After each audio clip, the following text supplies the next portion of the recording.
ನಮಸ್ಕಾರ. ಇದು ಭಾರಿ ಅಂಬಾರಿ ವಿಶೇಷ ನೇರ ಪ್ರಸಾರದ ಚರ್ಚಾ ಕಾರ್ಯಕ್ರಮ. ನಾನು ಚಂದನ್ ಶರ್ಮಾ. ನಾನು ಚರ್ಚೆಯನ್ನು ಶುರು ಮಾಡೋಕ್ಕಿಂತ ಮುಂಚೆ ಈ ಚರ್ಚೆಯ ಉದ್ದೇಶ ಏನು, ಈ ಚರ್ಚೆಯಲ್ಲಿ ನಾವು ಯಾವೆಲ್ಲ ವಿಷಯಗಳನ್ನು ಪರಿಗಣಿಸ್ತಾ ಇದ್ದೀವಿ, ಈ ಚರ್ಚೆಯ ಆಶಯ ಏನು, ಅದರ ಬಗ್ಗೆ ಹೇಳೋಕ್ಕಿಂತ ಮುಂಚೆ ನಮ್ಮ ಹತ್ರ ಒಂದು ಪುಟ್ಟ ವರದಿ ಇದೆ, ದಯವಿಟ್ಟು ನೋಡ್ಕೊಂಬನ್ನಿ.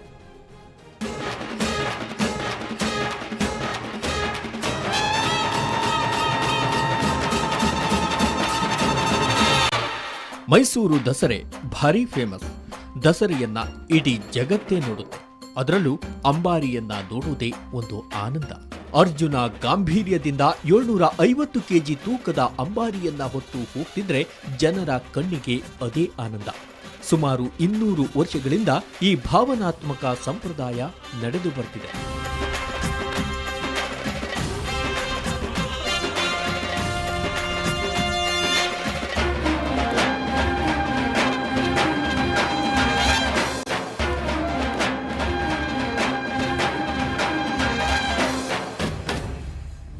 ಆದರೆ ಆನೆಗಳಿಗೆ ಭಾರವಾದ ಅಂಬಾರಿಯನ್ನ ಹೊರಿಸಿ ಆನೆಗಳಿಗೆ ಹಿಂಸೆ ನೀಡಲಾಗುತ್ತಿದೆ ಎಂದು ಹೈಕೋರ್ಟ್ನ ಮುಖ್ಯ ನ್ಯಾಯಮೂರ್ತಿ ಡಿಎಚ್ ವಘೇಲಾ ಹಾಗೂ ನ್ಯಾಯಾಧೀಶೆ ಬಿವಿ ನಾಗರತ್ನ ಅವರಿದ್ದ ಪೀಠ ಸರ್ಕಾರಕ್ಕೆ ಹಲವು ಪ್ರಶ್ನೆ ಮಾಡಿದೆ.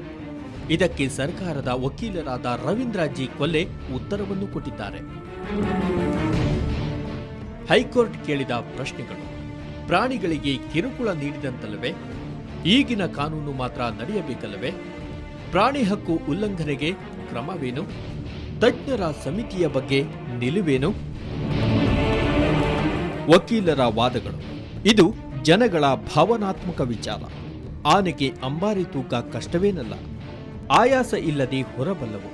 200 ವರ್ಷಗಳ ಸಂಪ್ರದಾಯ. ಆನೆಗೆ ಯಾವುದೇ ಹಿಂಸೆ ನೀಡುತ್ತಿಲ್ಲ. ದೇವರಂತೆ ಆನೆಗಳನ್ನ ಪೂಜಿಸಲಾಗುತ್ತಿದೆ. ಚಿನ್ನದ ಅಂಬಾರಿ ಹೊರುವುದು ಸುಮ್ಮನೆ ಮಾತಲ್ಲ. ಹೊರಿಸುವ ಮುನ್ನ ಆನೆಯ ಹೆಗಲ ಮೇಲೆ ನಂದ ಹಾಸಲಾಗುತ್ತದೆ. ಇದೇ ಸುಮಾರು 300 ಕೆಜಿ ಇರುತ್ತದೆ.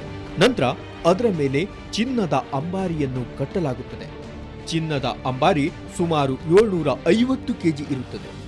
ಇದರ ಜೊತೆಯಲ್ಲಿ ಮಾವುತನ ತೂಕ ಮತ್ತು ಅಲಂಕಾರಿಕ ಸಾಮಗ್ರಿಗಳು ಒಳಗೊಂಡಂತೆ ಅಂಬಾರಿ ಹೊರುವ ಆನೆಯೊಂದು ಕನಿಷ್ಠ 1100 ಕೆಜಿ ಭಾರ ಹೊತ್ತು ಸಾಗುತ್ತದೆ. ಅಂದ್ಹಾಗೆ ಮೈಸೂರು ಅರಮನೆಯಿಂದ ಬನ್ನಿ ಮಂಟಪದ ತನಕ ಸುಮಾರು 4.5 ಕಿಲೋಮೀಟರ್ ಮಾರ್ಗವನ್ನ ಅಂಬಾರಿ ಹೊರುವ ಆನೆ ಕ್ರಮಿಸುತ್ತದೆ. ಮೂಕ ಪ್ರಾಣಿಗೆ ಪರಂಪರೆ ಹೆಸರಿನಲ್ಲಿ ಭಾರ ಹೊರುವ ಶಿಕ್ಷೆ ತಪ್ಪಿಸಬೇಕು. ಅಂಬಾರಿ ತೂಕವನ್ನ ಕಡಿಮೆ ಮಾಡಬೇಕು ಅನ್ನೋ ಮನವಿಗೆ ಸರ್ಕಾರ ಈಗ ಅಂಬಾರಿ ತೂಕವನ್ನ ತಗ್ಗಿಸುವ ಯತ್ನ ನಡೆಸುತ್ತಿದೆ. ಹೈಕೋರ್ಟ್ನಲ್ಲಿ 2008ರಂದು ಆನೆ ಮತ್ತು ಮಾವುತನ ಸಂಘರ್ಷ ಕುರಿತಂತೆ ದಾಖಲಾದ ಪಿಐಎಲ್ ಕುರಿತು ವಿಚಾರಣೆ ವೇಳೆ ಈ ಪ್ರಶ್ನೆ ಎದ್ದಿದೆ.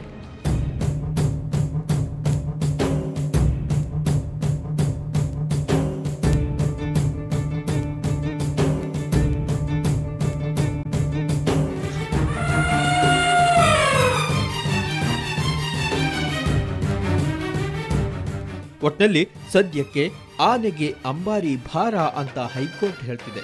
ಸರ್ಕಾರ ಇದಕ್ಕೆ ಬೇಕಾದ ಸಮರ್ಥನೆಯನ್ನೂ ಕೊಟ್ಟಿದೆ. ಈ ವಿಷಯ ಏನಾಗುತ್ತೆ ಅನ್ನೋದು ಹೈಕೋರ್ಟ್ ಆದೇಶದ ಮೇಲೆ ನಿಂತಿದೆ. ಆದರೆ ಸುಮಾರು ವರ್ಷಗಳಿಂದ ನಡೆದುಕೊಂಡು ಬರ್ತಿರೋ ಸಂಪ್ರದಾಯಕ್ಕೆ ಇತಿಶ್ರೀ ಹಾಡಲು ಹೊರಟಿರೋದು ಈಗ ಚರ್ಚೆಗೆ ಗ್ರಾಸವಾಗಿದೆ.